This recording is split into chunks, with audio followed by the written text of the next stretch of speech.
এখন শুরু করছি দেবদাস পর্ব ১৩। পিতার মৃত্যুর পর ৬ মাস ধরিয়া ক্রমাগত বাটিতে থাকিয়া দেবদাস একেবারে জ্বালাতন হইয়া উঠিল। সুখ নাই, শান্তি নাই, একান্ত একঘেয়ে জীবন।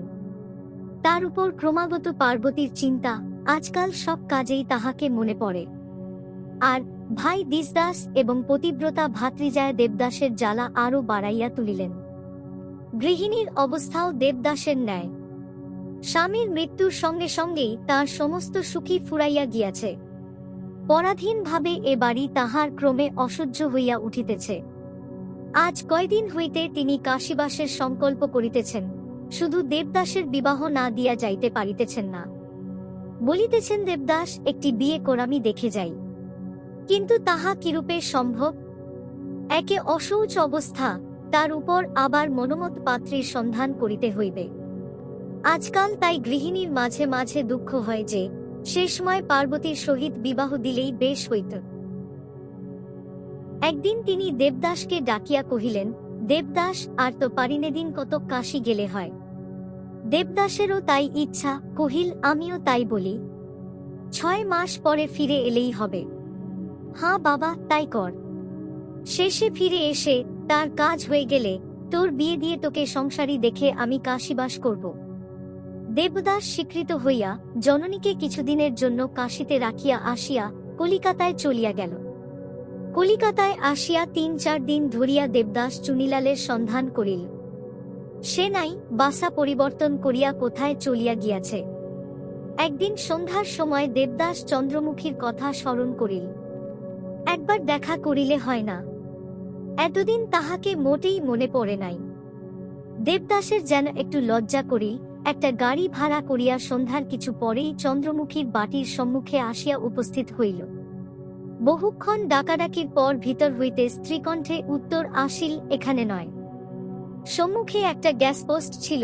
দেবদাস তাহার নিকটে সরিয়া আসিয়া কহিল, বলতে পার সে স্ত্রীলোকটি কোথায় গেছে? জানালা খুলিয়া কিছুক্ষণ সে চাহিয়া কহিল, তুমি কি দেবদাস? হাঁ। দাঁড়াও, দোর খুলে দিই। দ্বার খুলিয়া সে কহিল, এস। কণ্ঠস্বর যেন কতকটা পরিচিত, অথচ ভালো চিনিতে পারিল না। একটু অন্ধকারও হইয়াছিল। সন্দেহে কহিল, চন্দ্রমুখী কোথায় বলতে পার? স্ত্রীলোকটি মৃদু হাসিয়া কহিল, পারি, ওপরে চল। এবার দেবদাস চিনিতে পারিল, তুমি? হাঁ, আমি। দেবদাস, আমাকে একেবারে ভুলে গেলে? উপরে গিয়া দেবদাস দেখিল চন্দ্রমুখীর পরনে কালাপেরে ধুতি, কিন্তু মলিন। হাতে শুধু দুগাছি বালা, অন্য অলঙ্কার নাই। মাথার চুল এলোমেলো। বিস্মিত হইয়া বলিল, তুমি? ভালো করিয়া চাহিয়া দেখিল চন্দ্রমুখী পূর্বাপেক্ষা অনেক কৃশ হইয়াছে। কহিল, তোমার অসুখ হয়েছিল? চন্দ্রমুখী হাসিয়া কহিল, শারীরিক একটু নয়। তুমি ভালো করে বস। দেবদাস শয্যায় উপবেশন করিয়া দেখিল ঘরটির একেবারে আগাগোড়া পরিবর্তন হইয়াছে। গৃহস্বামিনীর মতো তাহারও দুর্দশার সীমা নাই। একটিও আসবাব নাই। আলমারি, টেবিল, চেয়ারের স্থান শূন্য পড়িয়া আছে। শুধু একটি শয্যা, চাদর অপরিষ্কৃত, দেয়ালের গায়ে ছবিগুলি সরাইয়া ফেলা হইয়াছে। লোহার কাঠি এখনো পেঁতা আছে, 2-1টায় লাল ফিতা এখনো ঝুলিতেছে। উপরের সেই ঘড়িটা এখনো ব্রাকেটের উপর আছে, কিন্তু নিঃশব্দ। আশেপাশে মাকড়সা মনের মতো করিয়া জাল বুনিয়া রাখিয়াছে। এক কোণে একটা তৈলদীপ মৃদু আলোক বিতরণ করিতেছে, তাহারই সাহায্যে দেবদাস নূতন ধরনের গৃহসজ্জা দেখিয়া লইল। কিছু বিস্মিত, কিছু ক্ষুব্ধ হইয়া কহিল, চন্দ্র, এমন দুর্দশা কেমন করে হল? চন্দ্রমুখী ম্লান হাসি হাসিয়া কহিল, দুর্দশা তোমাকে কে বললে? আমার তো ভাগ্য খুলেছে। দেবদাস বুঝিতে পারিল না, কহিল, তোমার গায়ের গয়নাই বা গেল কোথায়? বেচে ফেলেছি। আসবাবপত্র? তাও বেচেছি। ঘরের ছবিগুলোও বিক্রি করেছ। এবার চন্দ্রমুখী হাসিয়া সম্মুখের একটা বাড়ি দেখাইয়া কহিল, ও বাড়ির ক্ষেত্রমণিকে বিলিয়ে দিয়েছি। দেবদাস কিছুক্ষণ মুখপানে চাহিয়া থাকিয়া কহিল, চুনিবাবু কোথায়? বলতে পারিনে। মাস 2 হলো ঝগড়া করে চলে গেছে, আর আসেনি। দেবদাস আরো আশ্চর্য হইল, ঝগড়া কেন? চন্দ্রমুখী কহিল, ঝগড়া কি হয় না? হয়। কিন্তু কেন? দালালি করতে এসেছিল, তাই তাড়িয়ে দিয়েছিলুম। কিসের দালালি? চন্দ্রমুখী হাসিয়া বলিল, পাটের। তারপর কহিল, তুমি বুঝতে পার না কেন? একজন বড়লোক ধরে এনেছিল, মাসে 2 টাকা, একরাশ অলংকার আর দরজার সম্মুখে 1 সেপাই। বুঝলে? দেবদাস বুঝিয়া হাসিয়া কহিল, কই, শেষকল তো দেখিনে। থাকলে তো দেখবে। আমি তাদের তাড়িয়ে দিয়েছিলাম। তাদের অপরাধ বেশি কিছু ছিল না, কিন্তু আমার ভালো লাগলো না। দেবদাস বহুক্ষণ ধরিয়া ভাবিয়া বলিল, সেই পর্যন্ত আর কেউ এখানে আসেনি? না। সেই পর্যন্ত কেন? তুমি যাবার তা এখনো স্থির করিনি। কোন সস্তা মুলুকে যাব? কোন পাড়াগ্রামে এখানে 20 টাকায় মাস চলে? এতদিন যাওনি কেন? যদি সত্যই তোমার আর কিছু প্রয়োজন নেই, তো এতদিন মিথ্যা কেন ধার কর্জ বাড়ালে? চন্দ্রমুখী নতমুখে কিছুক্ষণ ভাবিয়া লইল। তাহার জীবনে এ কথাটা বলিতে আজ তাহার প্রথম লজ্জা করিল। দেবদাস বলিল, চুপ করলে যে? চন্দ্রমুখী শয্যার এক প্রান্তে সংকুচিতভাবে উপবেশন করিয়া ধীরে ধীরে কহিল, রাগ করো না, যাবার আগে আশা করেছিলাম তোমার সঙ্গে দেখা হলে ভালো হয়। ভাবতাম তুমি হয়তো আর একবার আসবে। আজ তুমি এসেছ, এখন কালই যাবার উদ্যোগ করব। কিন্তু কোথায় যাই বলে দেবে? দেবদাস বিস্মিত হইয়া উঠিয়া বসিল, কহিল, শুধু আমাকে দেখবার আশায়। কিন্তু কেন? একটা খেয়াল, তুমি আমাকে বড় ঘৃণা করতে। এত ঘৃণা কেউ কখনো করেনি বোধ হয়, তাই। আজ তোমার মনে পড়বে কিনা জানি নে, কিন্তু আমার বেশ মনে আছে, যেদিন তুমি এখানে প্রথম এলে, সেই দিন থেকেই তোমার উপর আমার দৃষ্টি পড়েছিল। তুমি ধনীর সন্তান তা জানতাম, কিন্তু ধনের আশায় তোমার পানে আকৃষ্ট হইনি। তোমার পূর্বে কত লোক এখানে এসেছে গেছে, কিন্তু কারো ভিতরে কখনো তেজ দেখিনি। আর তুমি এসেই আমাকে আঘাত করলে, একটা অয়াচিত উপযুক্ত অথচ অনুচিত ব্যবহার। ঘৃণায় মুখ ফিরিয়ে রইলে, শেষে তামাশার মতো কিছু দিয়ে গেলে। এসব মনে পড়ে কি? দেবদাস চুপ করিয়া রহিল। চন্দ্রমুখী পুনরায় কহিতে লাগিল, সেই অবধি তোমার প্রতি দৃষ্টি রাখলাম। ভালোবেসে নয়, ঘৃণা করেও নয়। একটা নূতন জিনিস দেখলে যেমন তা খুব মনে থাকে, তোমাকেও তাই কিছুতেই ভুলতে পারিনি। তুমি এলে বড় ভয়ে ভয়ে সতর্ক হয়ে থাকতাম, কিন্তু না এলে কিছুই ভাল লাগতো না। তারপর আবার কি যে মতিভ্রম ঘটলেই দুটো চোখে অনেক জিনিসই আর এক রকম দেখতে লাগলাম। পূর্বের আমির সঙ্গে এমন করে বদলে গেলামেন, সে আমি আর নয়। তারপরে তুমি মদ ধরলে। মদে আমার বড় ঘৃণা। কেউ মাতাল হলে তার ওপর রাগ হতো, কিন্তু তুমি মাতাল হলে রাগ হতো না, কিন্তু বড্ড দুঃখ পেতাম। বলিয়া চন্দ্রমুখী দেবদাসের পায়ের উপর হাত রাখিয়া ছলছল চক্ষে কহিল, আমি বড় অধম, আমার অপরাধ নিও না। তুমি যে কত কথা কইতে, কত বড় ঘৃণায় সরিয়ে দিতে, আমি কিন্তু তোমার তত কাছে যেতে চাইতাম। শেষে ঘুমিয়ে পড়লে থাক, সেসব বলবো না, হয়তো আবার রাগ করে বসবে।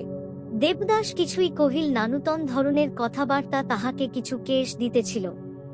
চন্দ্রমুখী গোপনে চক্ষু মুছিয়া কহিতে লাগিল, একদিন তুমি বললে আমরা কত সহ্য করি। লাঞ্ছনা, অপমান, জঘন্য অত্যাচার, উপদ্রবের কথা, সেই দিন থেকেই বড় অভিমান হয়েছে, আমি সব বন্ধ করে দিয়েছি। দেবদাস উঠিয়া বসিয়া জিজ্ঞাসা করিল, কিন্তু দিন চলবে কি করে?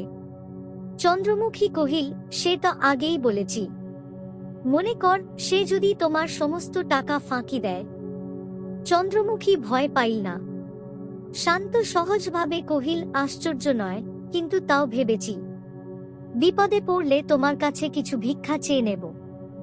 দেবদাস ভাবিয়া কহিল, তাই নিও। এখন আর কোথাও যাবার উদ্যোগ কর। কালই করব। বালা দুগাছা বেচে একবার মুদির সঙ্গে দেখা করব। দেবদাস পকেট হইতে 5খানা 100 টাকার নোট বাহির করিয়া বালিশের তলে রাখিয়া কহিল, বালা বিক্রি করো না, তবে মুদির সঙ্গে দেখা করো। কিন্তু যাবে কোথায়? কোন তীর্থস্থানে? না দেবদাস, তীর্থধর্মের উপর আমার তত আস্থা নেই। কলকাতা থেকে বেশি দূরে যাব না, কাছাকাছি কোন গ্রামে গিয়ে থাকব? কোন ভদ্র পরিবারে কি দাসী বৃত্তি করবে? চন্দ্রমুখীর চোখে আবার জল আসিল। মুছিয়া কহিল, প্রবৃত্তি হয় না। স্বাধীনভাবে স্বচ্ছন্দে থাকব। কেন দুঃখ উঠতে যাব? শরীরের দুঃখ কোন দিন শ্রেণী এখনো সইতে পারব না, আর বেশি টানাটানি করলে হয়তো ছিঁড়ে যাবে। দেবদাস বিষণ্ণমুখে ঈষৎ হাসিল, কহিল, কিন্তু শহরের কাছে থাকলে আবার হয়তো প্রলোভনে পড়বে, মানুষের মনকে বিশ্বাস নেই। এবার চন্দ্রমুখীর মুখ প্রফুল্ল হইল। হাসিয়া কহিল, সে কথা সত্যি, মানুষের মনকে বিশ্বাস নেই বটে, কিন্তু আমি আর প্রলোভনে পড়ব না। স্ত্রীলোকের লোভ বড় বেশি তাও মানি, কিন্তু যা কিছু লোভের জিনিস যখন ইচ্ছে করেই ত্যাগ করছি তখন আর আমার ভয় নেই। হঠাৎ যদি ঝ্যাঁকের ওপর ছাড়তাম তাহলে হয়তো সাবধান হবার আবশ্যক ছিল, কিন্তু এতদিনের মধ্যে একটা দিনও তো আমাকে অনুতাপ করতে হয়নি। আমি যে বেশ সুখে আছি। তথাপি দেবদাস মাথা নাড়িল, কহিল, স্ত্রীলোকের মন বড় চঞ্চল, বড় অবিশ্বাসী। এবার চন্দ্রমুখী একেবারে কাছে আসিয়া বসিল। হাত ধরিয়া কহিল, দেবদাস। দেবদাস তাহার মুখপানে চাহিল, এখন আর বলিতে পারিল না, আমাকে স্পর্শ করো না। চন্দ্রমুখী স্নেহবিস্ফারিত চক্ষে, ঈষৎ কম্পিত কণ্ঠে তাহার হাত দুটি নিজের কোলের উপর টানিয়া লইয়া কহিল, আজ শেষ দিন, আজ আর রাগ করো না। একটা কথা তোমাকে জিজ্ঞাসা করবার বড় সাধ হয়। বলিয়া সে ক্ষণকাল স্থির দৃষ্টিতে দেবদাসের মুখের পানে চাহিয়া থাকিয়া কহিল, পার্বতী তোমাকে কি বড় বেশি আঘাত করেছে? দেবদাস ভ্রুকুটি করিল, বলিল, এ কথা কেন? চন্দ্রমুখী বিচলিত হইল না। শান্ত দৃশ্যরে বলিল, আমার কাজ আছে। তোমাকে সত্যি বলছি, তুমি দুঃখ পেলে আমারও বড় বাজে। তাছাড়া আমি বোধহয় অনেক কথাই জানি। মাঝে মাঝে নেশার ঘোরে তোমার মুখ থেকে অনেক কথাই শুনেছি, কিন্তু তবু আমার বিশ্বাস হয় না যে পার্বতী তোমাকে ঠকিয়েছে। বরঞ্চ মনে হয় তুমি নিজেই নিজেকে ঠকিয়েছ। দেবদাস, আমি তোমার চেয়ে বয়সে বড়, এ সংসারে অনেক জিনিস দেখেছি। আমার কি মনে হয় জান? নিশ্চয় মনে হয় তোমারই ভুল হয়েছে। মনে হয় চঞ্চল এবং অস্থির চিত্ত বলে স্ত্রীলোকের যত অখ্যাতি, ততখানি অখ্যাতির তারা যোগ্য নয়। অখ্যাতি করতেও তোমরা, সুখ্যাতি করতেও তোমরা। তোমাদের যা বলবার নয় সে বল, কিন্তু তারা তা পারে না। নিজের মনের কথা প্রকাশ করতে পারে না, পারলেও তা সবাই বোঝে না। কেননা বড় অস্পষ্ট হয়, তোমাদের মুখের কাছে চাপা পড়ে যায়।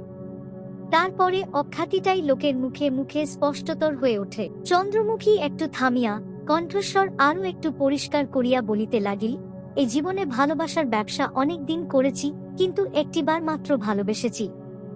সে ভালোবাসার অনেক মূল্য, অনেক শিখেছি। জান তো, ভালোবাসা এক, আর রূপের মোহ আর। এ দুয়ে বড় গোল বাঁধে, আর পুরুষেই বেশি গোল বাঁধায়। রূপের মোহটা তোমাদের চেয়ে আমাদের নাকি অনেক কম, তাই এক দণ্ডেই আমরা তোমাদের মতো উন্মত্ত হয়ে উঠিনে। তোমরা এসে যখন ভালোবাসা জানাও, কত কথায় কতভাবে যখন প্রকাশ কর, আমরা চুপ করে থাকি। অনেক সময় তোমাদের মনে কেশ দিতে লজ্জা করে, দুঃখ হয়, সংকোচ বাঁধে। মুখ দেখতেও যখন ঘৃণা বোধ হয়, তখনও হয়তো লজ্জায় বলতে পারিনে আমি তোমাকে ভালোবাসতে পারবো না।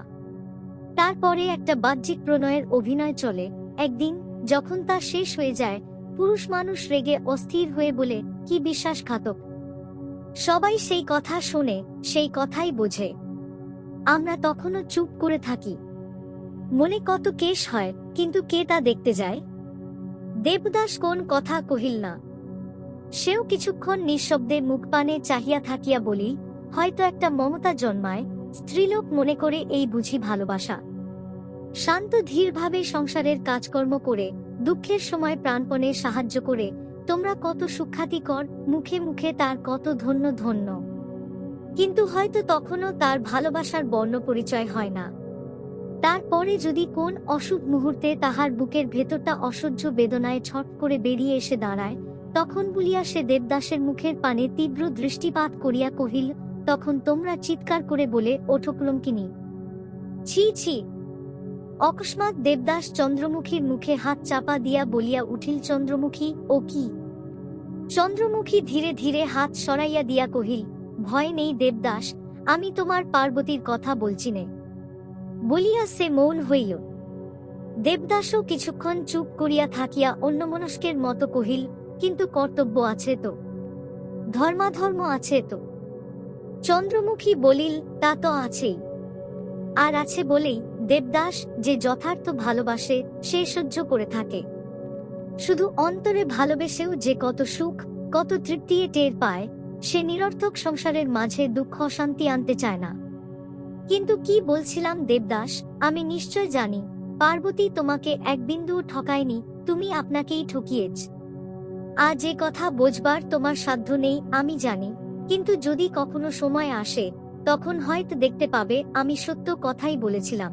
দেবদাসের দুচক্ষু জলে ভরিয়া উঠিল। আজ কেমন করিয়া তাহার যেন মনে হইতে লাগিল চন্দ্রমুখীর কথাই সত্য।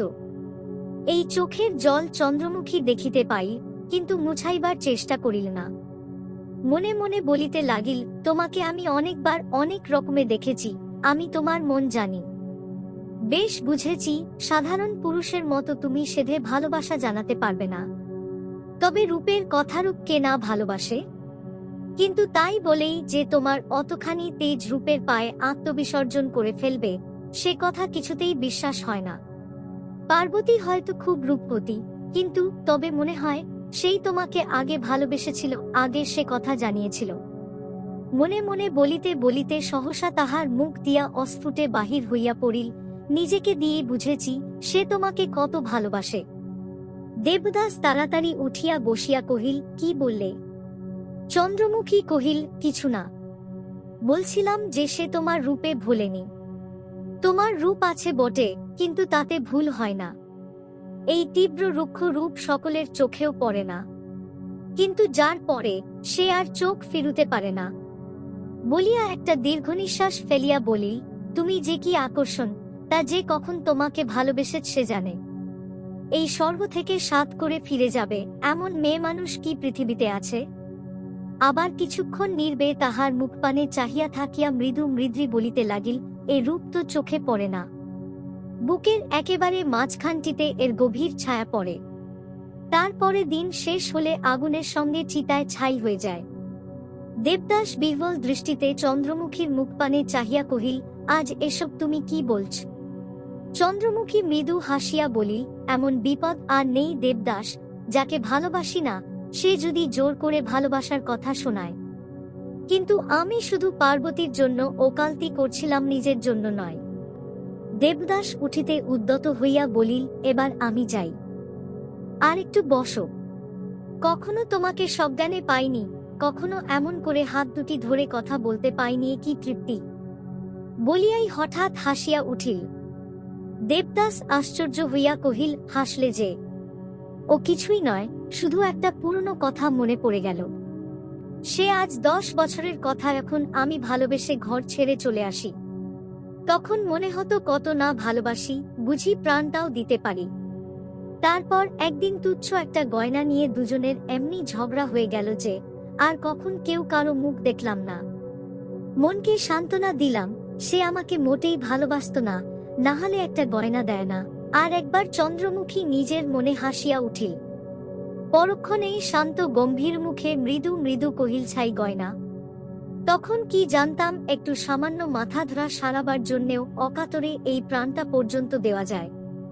তখন না বুঝতাম সীতাদময়ন্তীর ব্যথা, না বিশ্বাস করতাম জগাইমাধাইয়ের কথা। আচ্ছা দেবদাস, এই জগতে সকলেই সম্ভব না। দেবদাস কিছুই বলিতে পারিল না, হতবুদ্ধির মতো ফ্যালফ্যাল করিয়া কিছুক্ষণ চাহিয়া থাকিয়া বলিল, আমি যাই। ভয় কি, আরও একটু বসো। আমি তোমাকে আর ভুলিয়ে রাখতে চাইনে, সেদিন আমার কেটে গেছে।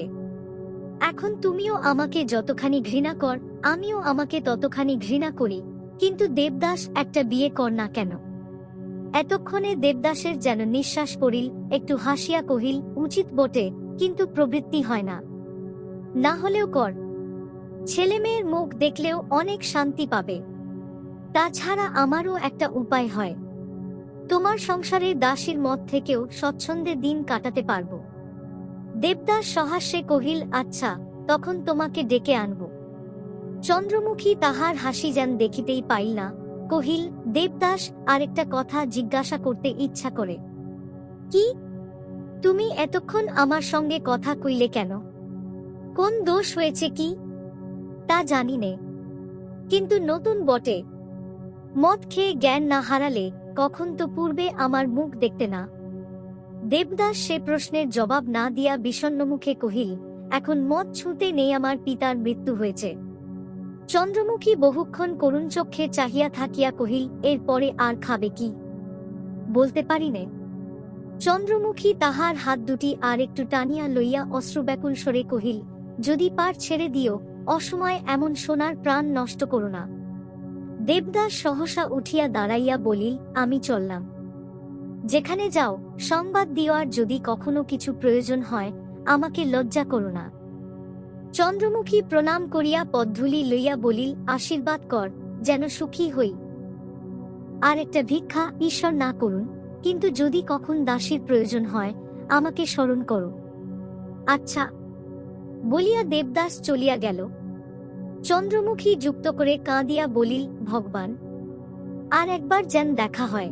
এখানেই শেষ হল দেবদাস পর্ব ১৩।